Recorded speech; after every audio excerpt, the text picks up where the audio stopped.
Hello everyone and welcome back to the HTAB YouTube channel. Today you find me back here in the model railway room. You can't see it, but it is just there to the right. Today we're doing another review, and it's actually a locomotive that's probably 30 years old.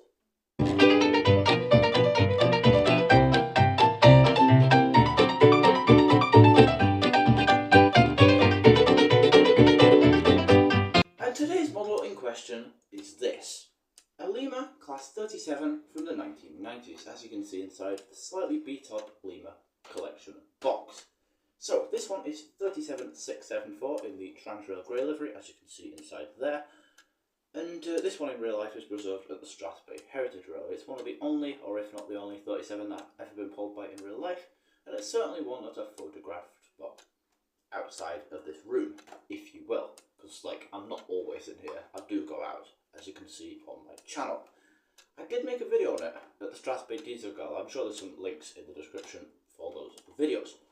Anyway, the model itself, I recently received it for my birthday, and I thought it was really appropriate to, well, make a review on it, as genuinely, it's amazing. I've had this out, I've had it running, it's actually ran in already, because, like, when I got it, it probably hadn't ran or ever ran in its lifetime. It's certainly, like, the box itself has certainly seen some sort of war. But the model inside is very nice presented. It ran nice after half an hour in one direction and half an hour in the other direction. And after that it could crawl. It didn't stutter, it didn't stop compared to when I took it out first time. I put it on the railway and it was completely dead. So, with that said, we'll take it down there, we'll unbox the box for you. So then, you now find me on the ground with the Lima Class 37, number 37674 in a Transrail grey livery. Actually has a name, didn't realise that. St. Blazy Church, that's what it's called. And there's some date underneath that, but we can't read that from there. What does the end of the box say then? The end of the box says, Diesel Locomotive Class 37674, St. Blazy Church. Yeah, I should have just read that. And it's L204937, and obviously it's made by Lima. Down there into the box just has the Lima collection logo. I presume that's like the sort of series it's in, if you will. And the back of the box, well, there's a lot of languages there, as Lima, the company itself, is from Italy. Not suitable for children under 36 months due to small detachable parts. Well, I'm over 36 months old, so I should be allowed this product. Right then, if I spin it around for you guys to actually see it, I will pop the thing open. So, just go like this.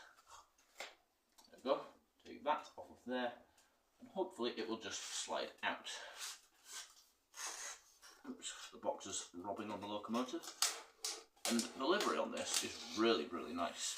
Like I said, I've had this out already, I've been looking at it. That was not a pleasant sound, was it? I've had it out, I've looked at it already, and it's very, very nice.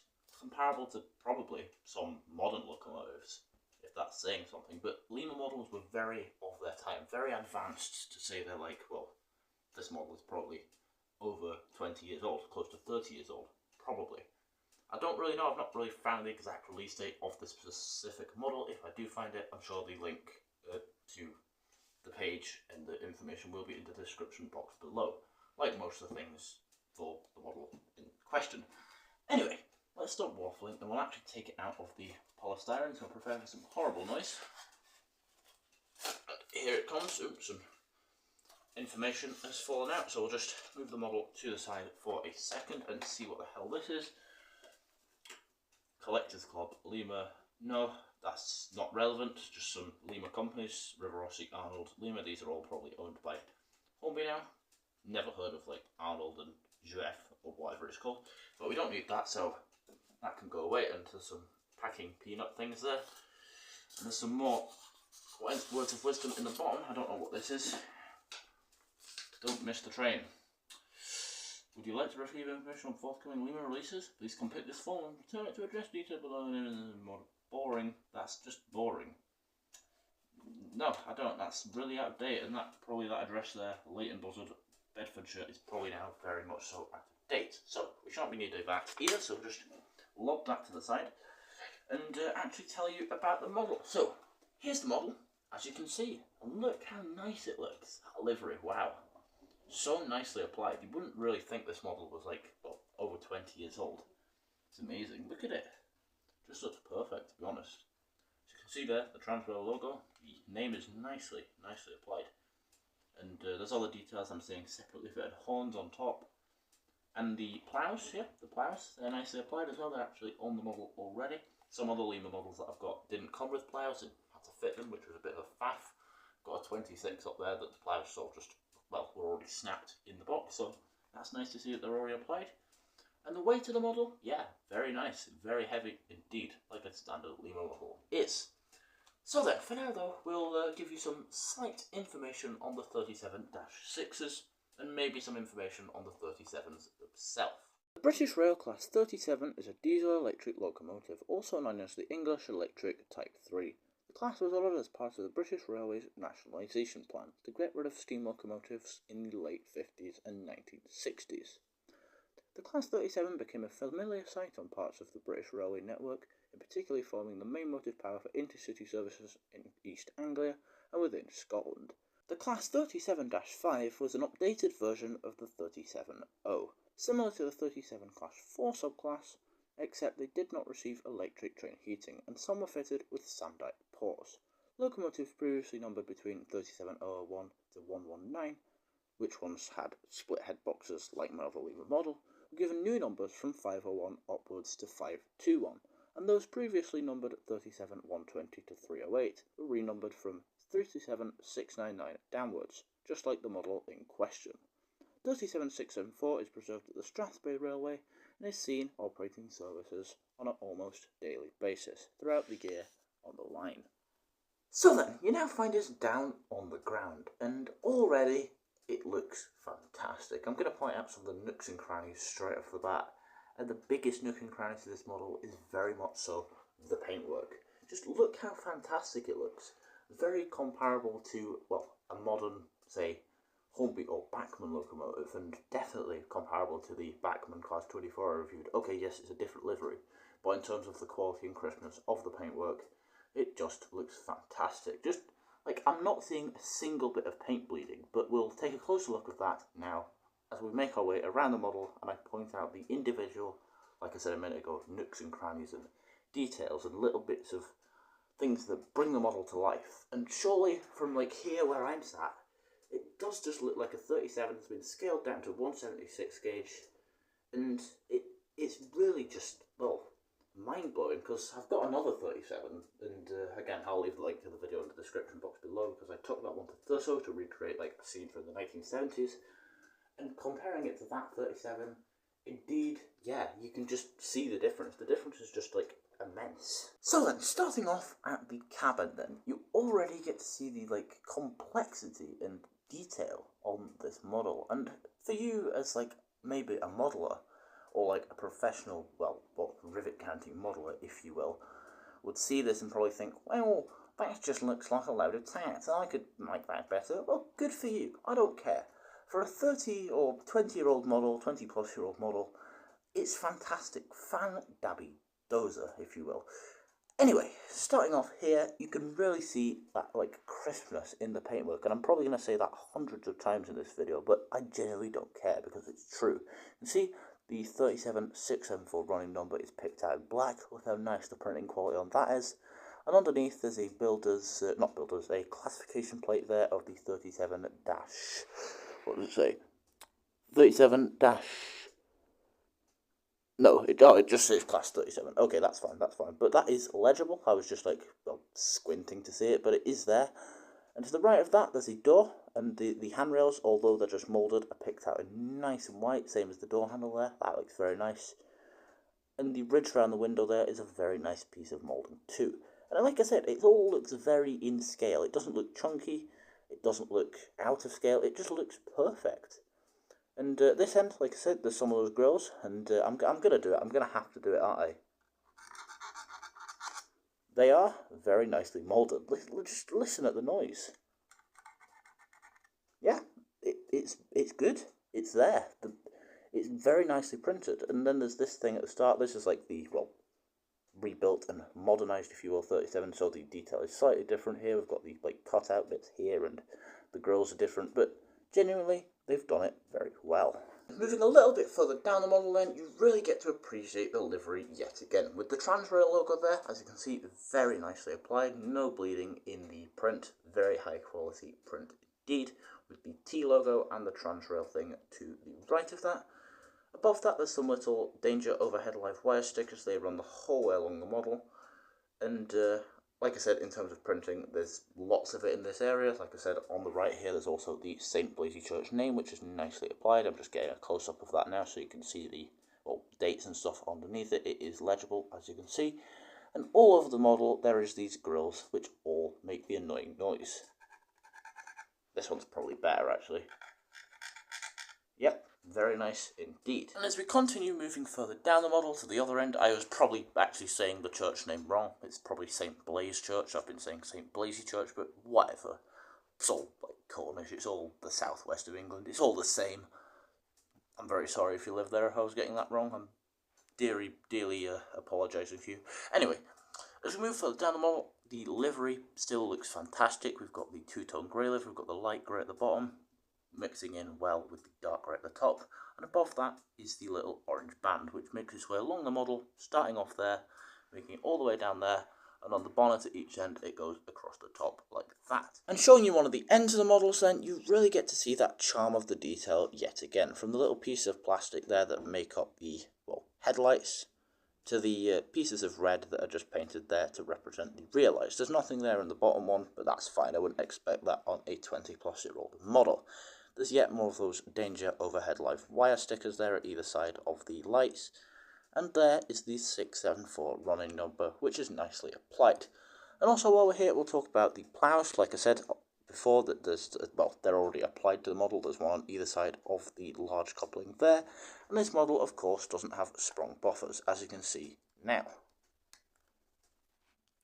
And showing you the roof and the top part of the model then, more of that detail is on show. We've got some of the first separately fitted pieces on the model, that being the nice and fine looking horns there, in the grey colour, they're nicely done. And to the left of that we've got little moulded windscreen wipers, of course, on the windows. In front of that, yet again, it's like front on front on front, it's just big long locomotive with the bonnet there. We've got the, grilled things that would open like sideways, that open like that. They're nicely finely moulded. And to the right of all this section, we've got a fan, which is moulded there as well. And around that area, there's some little rivets and more raised pieces, which are nice and finely moulded on top of this old model. And finally, showing you the bogie area then, there's some nice little springs and stuff, and yet more moulded detail around this area. And to the right of that, on the fuel tank and tanks underneath the model, more moulded detail is represented well. This model is just brilliant. Detail, the paint, the quality of the detail, the quality of the paint, it's just, stunning. Like I said a few minutes ago, it looks just like a 37 has just been transported here into this room, been scaled down to 176 gauge, and has just appeared. How amazing. Right then, we'll now take it up onto the railway and do a bit of performance, shall we, and see if that, matches the detail on the model. Even if it doesn't, I really can't complain, as the detail and paint and quality of the model itself is simply fantastic.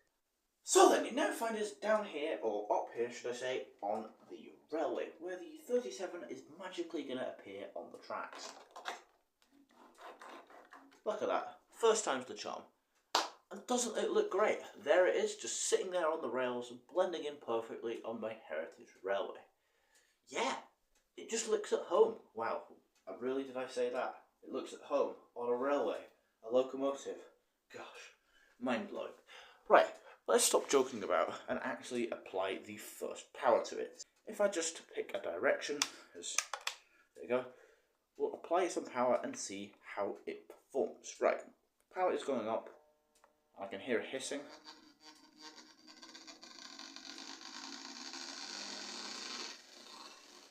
Well, it's fairly noisy because it's a Lima locomotive, but as you saw there, if I can pop the control the other way, it did move.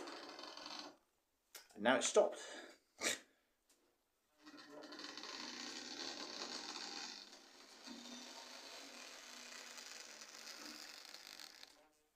Yep, it does move, which is a nice sight to see.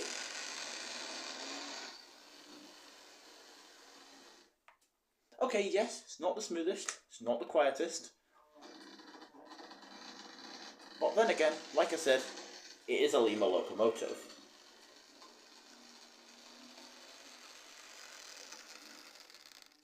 And certain Lima locomotives, like again comparing it to my other 37, don't run the best. Okay, yes, that one's older, it's seen more use, it's seen more life. But this one just hasn't really ran before, and it's not had like years and years of service like the other one, so it will run better. And like I said, for a Lima locomotive, it is one of the best running ones I've got. Just look how smooth it goes as it stops. Just look how smooth it goes as it stops. Just look how smooth it goes.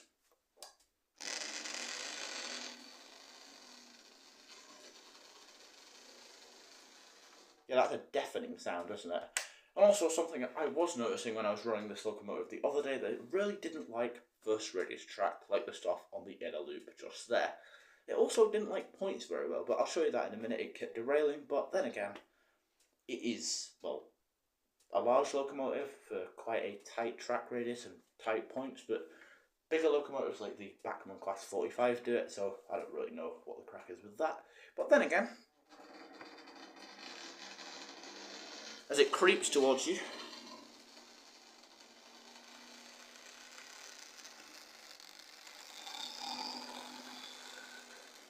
and powers away, you'll be able to hear it. Right, let's change this switch then, and we'll take it across these points then. Right, let's see if we can do this.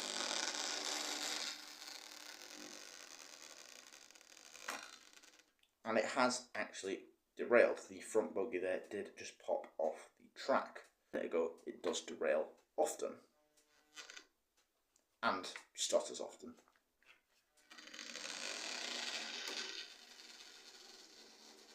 Right then, so we'll do a little bit of a points test then, and we'll just send it over here into the bay platform as my arm appears in the shot again. I did say a few minutes ago, or a minute ago, that it does struggle on points, and also you saw it on the junction to your left, but I just want to prove it again. It's not the best of the points, or at all. Nah, it's fine. As you saw there, it did derail, it just popped the front bogie off there on the point. Right, let's fix that. I'm just going to give it a little bit of assistance so it doesn't do it again, because that front wheel there on each bogie does decide to pop off and stop. It's made it into the bay platform though, but we'll just take it back across to see if it derails going the other way. And as you saw there, it did derail, and it in fact shorted out the whole railway. Right, we'll try that again. There you go. With a little bit of assistance, it does get over the points. Fine. So now though, we'll see how the coupling is and see how the matching Lima coach over there matches up with the Lima coupling on the locomotive. And then we'll run an appropriate theme train that I'll explain to you in a moment. Right, we'll just bring it in then, and we'll do a little bit of a smooth coupling, if that's well, possible for this locomotive. And as you saw there, it coupled quite well. First thoughts on the performance of this model then, well, it's not the smoothest, it's not the best, it's not the well, what's the word, quietest, even though it's quite quiet for a Lima locomotive, if that makes any sort of sense to anyone. But then again, for a 20-plus-year-old model that's not seen much use over its lifespan of a model locomotive, genuinely, it's not bad. And as time progresses and I run it more and more, and it gets as many sort of scale miles as the likes of the Lima Class 25, maybe it'll loosen off in the future, and maybe it won't be as croaky. But for now though, we'll take it round the layout, and well, the train that's pulling, actually, I should have said I was going to explain it. This is a sort of loosely based, if you will, themed train on the Strathbay line. I saw it leaving Aviemore during the 2023 Diesel Gala. It was this locomotive with the dining blood and custard set. So I've got 4 blood and custard coaches behind it. Hopefully it'll look okay as it runs round, and we'll see how it pulls them. So I'll let it run round, and then I'll show you, and you'll hear my final thoughts at the end. Right then, away it goes.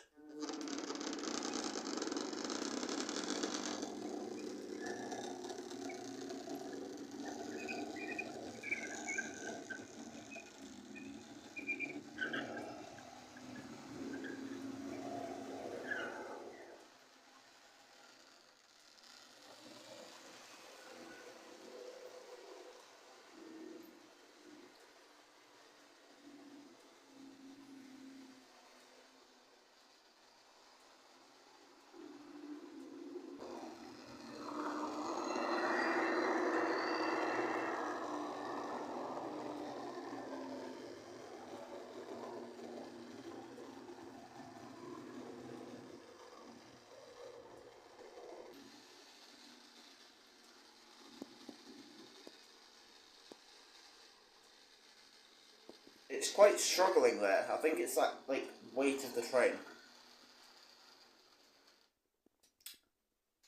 I really appreciate that. You've been running fine for, like, well, 5 laps constantly, and now you've just decided to stop as I get the camera out.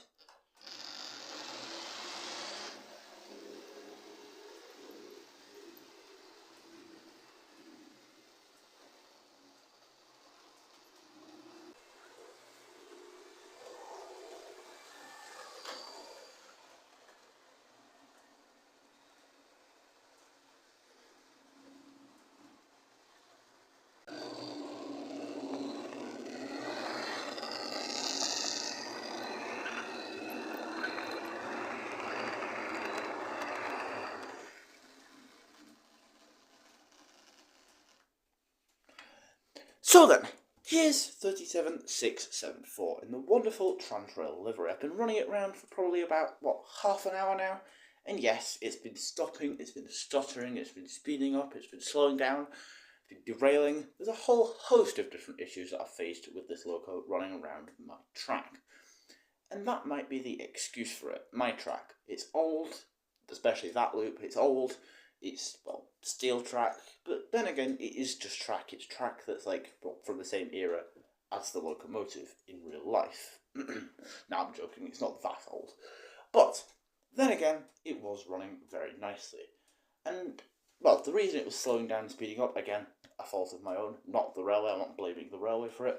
It's the second coach on the train, the, like, Triangle coach. I packed it with weights. It's really heavy, so maybe there's just too many coaches I'm facing with it. As when I was running it with the engineer's train the other day, it was running flawlessly.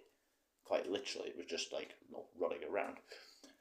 Anyway, the performance isn't the best. As you've seen in the review, it was speeding up, it was slowing down, but that's the coaches, just because the railway's on a slight hill at either end. I presume, like, to the left over there. Climbing that way there's a hill, and climbing this way there's a hill, and obviously vice versa at the other side over there, and the side to the left behind the signal just there. But then again, that really isn't the locomotive's fault. I was just packing the train because I thought it would easily manage it. But the stopping and starting, the track is clean. It might have got a slight layer of dust on it. I did go over it with the track rubber. The track rubber might have put some, like, embers on the track. Or the locomotive itself might have put something on it, the coaches. Anyway, it could be a whole host of different issues facing that. But on nice clean track, and well, when I was running it in on the floor the other day, it was running fine. It's a little bit noisy, but that's what to expect with a Lima locomotive, and that's the reason why I aren't running it now as I speak, because, like, well, you wouldn't be able to hear me, because the locomotive is just like, and I'm like, well, as you can hear now, not, like, loudest in terms of speaking compared to that violently sounding monster to your right. But then again, overall, the model is very good.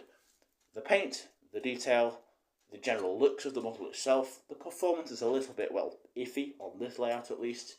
But when I was running it the other day, and I was shunting it with a lighter train and just working a light engine, which is probably what I should have done in the review to make it look the best. But I didn't, because it's me and I often make mistakes on this channel, but then again, mistakes can be excused, and a rubbish loco cannot. So this loco can be excused. If it was genuinely rubbish straight out of the box, and, like, it wasn't 20 years old, that's probably, like, why I'm giving it the leeway and the benefit of the doubt of it not being rubbish. But if it was a brand new model, I'd taken it out of the box and it ran well, atrociously basically, I'd be slightly concerned. Like I was with the Dapple Class 122 Rail Boss. Oh god, that was a story of itself. Anyway, it's the end of the video now. My thoughts are good. I really like this model. It looks great. It's a far cry from either some modern locos. The performance is a little bit, well, what's the word about I said, a bit iffy, but that's just on this railway. It does need some time to, well, loosen off its joints, if you will, because it is old. But if you've enjoyed this video, make sure you like, subscribe and comment. I've not said that for a while. And I hope you have a good 2025. Right, I'll see you on the next one.